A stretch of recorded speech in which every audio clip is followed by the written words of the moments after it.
안녕하세요. 저는 올해 35살이고 서울에 살고 있으며 이제 결혼 5년 차에 3살배기 아들 가진 여자입니다. 10월대에 시집와서 맘고생만 잔뜩 하다가 이번에 시어머니한테 한방 제대로 먹이게 되면서 그 이야기를 한번 해보려고 해요. 이렇게 쉬웠던 걸 그동안 왜 아무 말도 못하고 당하고만 살았는지. 아무튼 저의 이야기를 한번 시작해보도록 하겠습니다. 남편은 위로 형이 1명, 아래로 동생이 1명 있는 아들만 있는 집안 남자입니다. 시어머니는 옛날 분답게 아들을 최고로 여기시는 분이고 아들 사랑이 엄청나신 분이에요. 신혼 초반에는 맨날 남편을 제일 우선으로 하고 남편을 위해 제가 헌신해야 한다는 잔소리를 귀에 못이 박히도록 들어왔어요. 결혼 2년 차에 제가 임신하게 되면서 뱃속에 아이가 아들인 걸 알게 되시고는 그나마 저한테 하시던 잔소리가 많이 줄었어요. 자기 아들들만 좋아하는 줄 알았는데 손주들까지 아들이었으면 하는 분이셨거든요. 저희 형님은 딸만 둘이었어요. 제가 아들을 갖게 되면서 시어머니 잔소리나 차별이 임신한 기간 동안엔 그나마 형님한테 집중이 되었습니다. 솔직히 형님한테는 미안하지만 뱃속에 아이가 아들이라 참 다행이라고 생각도 했어요. 그래도 아무리 제가 아들 손주를 임신하고 있다고 하더라도 시어머니 잔소리는 그치지 않았어요. 제가 먹덧을 했는데 덕분에 살이 많이 쪘었거든요. 임신 5개월 차에 시댁에 방문한 적이 있는데 저한테 너는 임신 5개월밖에 안 된 애가 만삭은 되어 보인다면서 혼자 뭘 그리 먹길래 우리 아들은 얼굴이 아주 반쪽이 되었는데 너는 그렇게 살이 올랐냐 라고 하시면서 잔소리를 하셨어요. 본인은 임신했을 때 안 그랬다며 저보고 뭘 그리 먹어대면서 우리 아들 고생시키냐고. 뱃속에 아이 핑계대지 말고 우리 아들 고생 그만 시키고 좋은 거 있으면 아들 먼저 먹이라고 하시네요. 애초에도 가족들끼리 모였을 때 며느리들 먹는 걸로 차별하셨고 워낙에 먹는 걸 귀하게 여기는 분이니 그러려니 했어요. 신혼 초에도 먹는 걸로 차별하는 시어머니 때문에 신랑하고도 잦은 다툼이 있었지만 우리 둘이서 싸운다고 시어머니가 바뀌는 게 아니잖아요. 시어머니가 바뀌는 것보다 제가 참고 넘어가는 게 더 빠르겠다는 생각을 해서 저도 언젠가부터는 그냥 못 들은 척 하면서 말고 있어요. 아들이 태어나고 나니 그나마 저에게 덜하던 잔소리가 다시 시작되더라고요. 저랑 형님을 가장 서운하게 했던 건 명절날이나 가족 행사 등의 이유로 시댁을 방문하게 되면 며느리들은 부엌에서 실컷 일만 하다가 막상 밥 먹을 때가 되면 며느리들은 시중을 들어야 하니 나중에 먹으라고 하시며 부엌에서 대기를 하고 있었어야 했어요. 시어머니 손은 또 얼마나 작으신지 항상 음식은 먹고 나면 남는 게 없을 정도로만 준비하시거든요. 그럼 여태 사람들 국 떠주고 하면서 시중 들다가 막상 며느리들인 저와 형님이 밥 먹을 때가 되면 잔반 처리반이나 다름이 없을 정도로 형편없는 밥상을 내어주셨습니다. 전이나 수육은 아예 맛조차도 볼 수 없을 때가 많고 그나마도 고기 반찬이 남아있으면 저희 식사하고 있는데 오셔서 빈 반찬통에다가 고기들을 담으시면서 이건 다음날 아침에 아들들 먹여야겠다고 하시며 저희한테는 먹다 남은 생선 부스러기만 주고 가시더라고요. 완전 신혼 때는 신랑이 시어머니께 버럭 화도 낸 적이 있어요. 그렇게 먹을 거 다 빼놓으면 우리 와이프는 뭘 먹으란 거냐며 한마디 한 적도 있는데 시어머니는 제 남편한테 오히려 역정을 내시면서 나물도 있고 김치도 있는데 뭐가 먹을 게 없냐고 하시면서 나는 너네 할머니 돌아가실 때까지 이렇게 살았다고 원래 며느리는 이런 거라고 화를 내시더라고요. 비단 명절만 아니어도 시댁에 무슨 일이 있어서 갈 때면 며느리들 밥상 차별은 매번 반복이 됩니다. 음식은 죽어라 해야 하고 고생한 며느리들 앞에 놓여 있는 건 언제나 먹다 남은 음식들이나 풀떼기들 뿐이었어요. 하루는 남편이 회사에서 선물이라고 구이용 한우 세트를 받아온 적이 있는데 시댁에서 가족들이 모일 일이 있어서 그날 구워 먹기로 했습니다. 음식을 해야 하는 것도 아니고 고기를 먹는 거니 저도 형님도 음식 준비할 필요가 없어? 그날은 용케도 같은 밥상에 앉아서 식사를 하게 되었는데 저랑 형님이 앉은 작은 밥상에는 불판조차 놔주질 않으시더라고요. 브루스타가 2개밖에 없어서 그렇다고 고기가 익으면 알아서 덜어줄 테니 욕심을 부리지 말라고 했어요. 그런데 고기가 다 익으면 남자들 앞접시에 잔뜩 덜어주시고 저랑 형님 앞에는 고기 2~3점만 덜어주고 말더라고요. 팔이라도 뻗어서 가져갈라 치면 알아서 덜어주는데 뭘 그리 욕심이냐며 제 젓가락을 집게로 쳐내고 하셨어요. 아무리 그래도 다 큰 성인 둘이서 고기 2~3점 가지고 식사를 할 수가 없잖아요. 그냥 못 먹는 거다 생각하고 고기는 형님에게 다 양보해드리고 저는 된장찌개에 밥만 대충 비벼서 먹고 일어났어요. 어차피 시어머니가 바뀌지 않을 것도 알고 있는 데다가 제가 저 혼자서는 고기도 못 먹는 형편인 상황도 아니고 남편도 시어머니 유난스러운 걸 이미 알고 있기 때문에 이렇게 제가 시댁에서 한바탕 고생하고 나면 친정에 가서 제 눈치 보면서 저희 부모님한테도 훨씬 잘하고 집에 돌아와서는 맘 풀으라면서 저한테 꼭 큰 선물 하나씩 해줬거든요. 그래서 그냥 그걸로나마 마음의 위로를 삼고 견디고 있었어요. 저한테는 약간 시댁에 가는 날은 남편한테 선물 받는 날? 그런 느낌으로 보상을 받으니 언젠가부터는 마음의 상처도 나지 않더라고요. 하지만 그렇게 시댁에 갈 때마다 남편도 자기 용돈으로 저한테 선물해주는 게 관리처럼 되니 나름 자기도 부담되는 게 있어서 그런지 슬슬 자기도 시댁에 가는 걸 꺼려하더라고요. 그래서 시댁에는 언젠가부터 쉬는 때만큼 자주 가지 않게 되었어요. 저희가 시댁의 발길을 끊으면서 혼자서 시어머니 상대해야 했던 형님네도 자주 가지 않게 되었고요. 그런데 저희 막내 도련님이 작년에 결혼을 하게 되었고 그걸 이유로 시어머니가 저희랑 형님네를 뻔질나게 불러대셨어요. 새 가족이 생겼으니 다 같이 모여야 하지 않겠냐는데 시어머니 생각이야 안 봐도 뻔했죠. 새 며느리가 들어왔으니 자기 입맛에 맞춰서 시집살이 시키고 싶은 그 신보가 어디 가겠어요? 동서는 결혼식 이후로 그때 처음으로 가족 행사에서 만나게 되었어요. 결혼식장에서 봤는데 호리호리하고 공주님 같은 얼굴의 도련님이 엄청 예쁜 사람하고 결혼했다고 생각을 했는데 속으로는 신부 화장을 했으니까 저 정도 예쁘겠지라고 생각을 하고 있었어요. 그런데 실제로 동서를 보니 결혼식장에서 봤을 때랑은 다르게 수수하게 차려입고 왔는데도 진짜 공주님이 따로 없을 정도로 귀티가 나고 아주 예쁘더라고요. 눈은 강아지처럼 커다랗고 세상에 고생이라고는 한 번도 안 해봤을 것 같은 모습에 사실 저는 다른 것보다 동서에 대한 걱정부터가 앞섰습니다. 동서에게 시월드라는 건 당연히 상상도 못 해봤을 거라는 생각이 들고 이렇게 순딩이 같아 보이는 동서가 과연 시어머니를 당해낼 수 있을까 하는 생각이 들었어요. 역시나 우리 시어머니 저녁 식사 때가 되자마자 음식하느라 고생한 3명의 며느리 따로 모아놓고 시중을 들라 하시며 밥상머리 근처에도 오지 못하게 하더라고요. 세상에 좋은 것만 보고 자랐을 것만 같았던 동서는 그 상황에 적지 않게 당황한 모습이더라고요. 그 커다란 눈동자가 흔들거리고 있는 모습을 보니 마음의 상처를 상당히 입었나 봐요.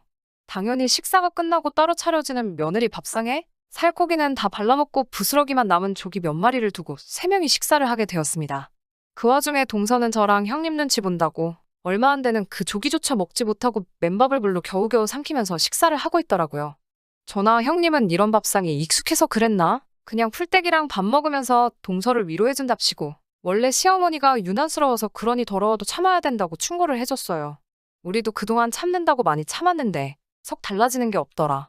그러니 그냥 시댁에는 최대한 이유를 대서 발길을 하지 않는 게 최고라고 너스레를 떨면서 이야기를 했더니 동서는 그 말을 듣고 울상이 되면서 자기 시집 잘못 온 거 아니냐고 하면서 눈물을 뚝뚝 흘리더라고요. 생각해보면 아무리 며느리라고 해도 이런 대우를 받는 게 정상적인 게 아닌데 그냥 일 크게 만들기 싫어서 너무 참고만 살았나 하는 생각이 들었어요.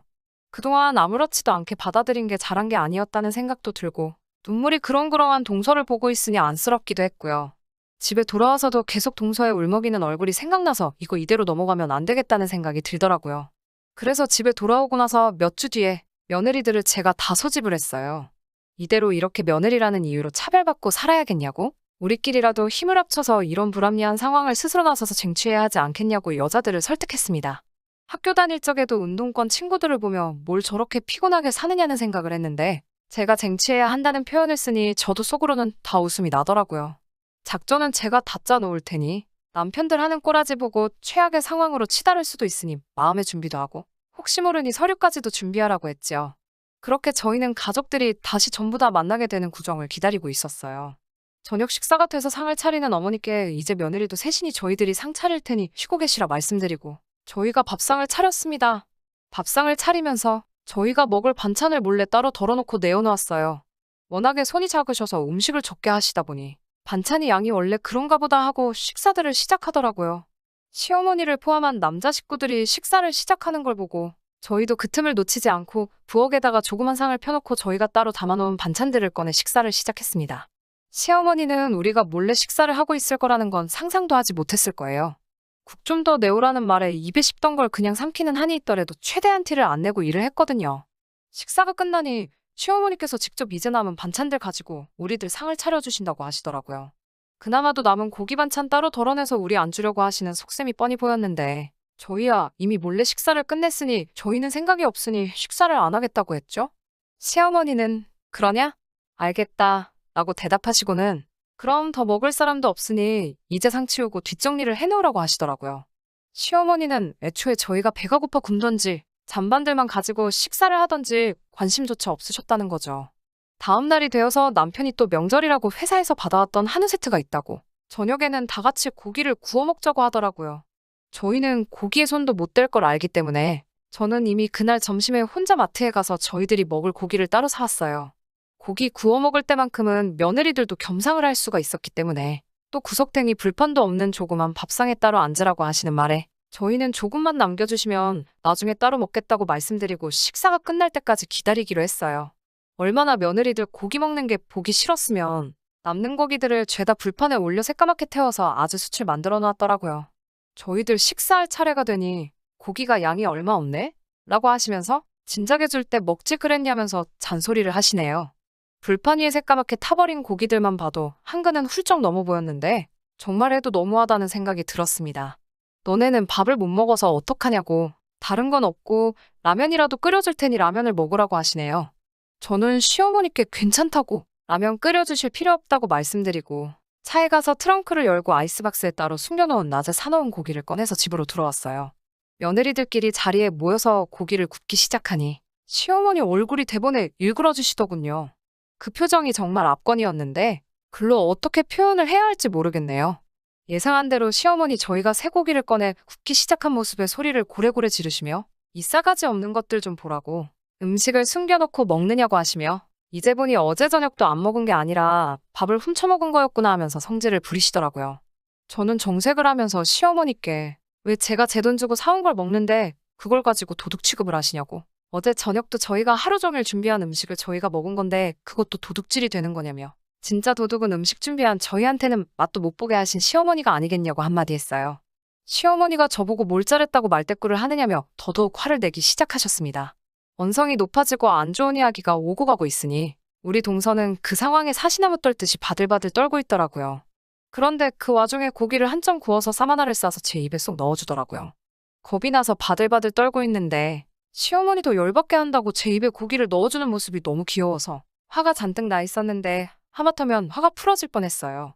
동서가 제 입에 넣어준 쌈을 씹으면서 일부러 밥풀이 다 튀도록 시어머니 앞에다 대고 저도 우리 집에서는 귀하게 자랐고 며느리들도 사람이라고 손 하나 까딱 안 하고 차려진 음식만 먹는 아들들만 귀한 게 아니라고 시어머니보다 더 큰 목소리로 소리를 질렀어요.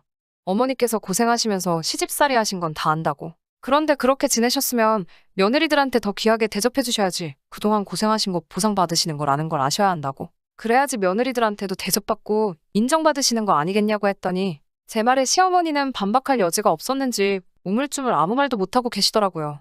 상황을 지켜만 보던 그 집 아들들도 나서서 한마디 하더라고요. 엄마가 너무했다고 하면서 뿔남 와이프들 편드는데 여념이 없더라고요. 그 상황에 저는 남자들한테도 한마디 했죠.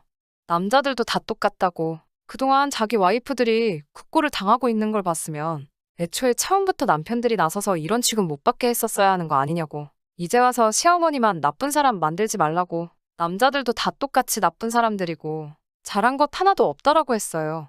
그동안 아무 말씀 없으셨던 시아버지께서 상황을 정리해야겠다고 생각하셨는지 시어머니 대신에 저희한테 먼저 사과를 하시더군요. 미안하다고, 다 우리가 나쁜 건데 당연한 거라고 생각했다고 하시며 앞으로는 며느리라고 차별받지 않게 우리가 먼저 노력할 테니 이제 그만 양쪽 다 와플라고. 가족들 모이는 명절에 이게 무슨 소란이냐고 하시면서 상황을 정리해 주셨습니다. 그리고 그날 저녁 먼저 식사가 끝난 밥상에 추가로 저희가 고기를 구워 먹은 것들까지 남자들한테 뒷정리시키고 며느리들끼리는 밖에 나가서 맥주 한 잔씩 하고 왔습니다. 형님도 동서도 저보고 대단하다고 아주 속이 후련하다고 하면서 고맙다고 한마디씩 하더라고요. 항상 당하기만 해서 몇 년 동안 아주 속이 썩어갔는데 이렇게 한 방 지르고 나니 막혀있던 속이 한 번에 뻥 뚫리는 기분이었어요. 지금껏 아무 말도 못하고 당하기만 했다는 게 바보 같았다는 생각이 들 정도예요.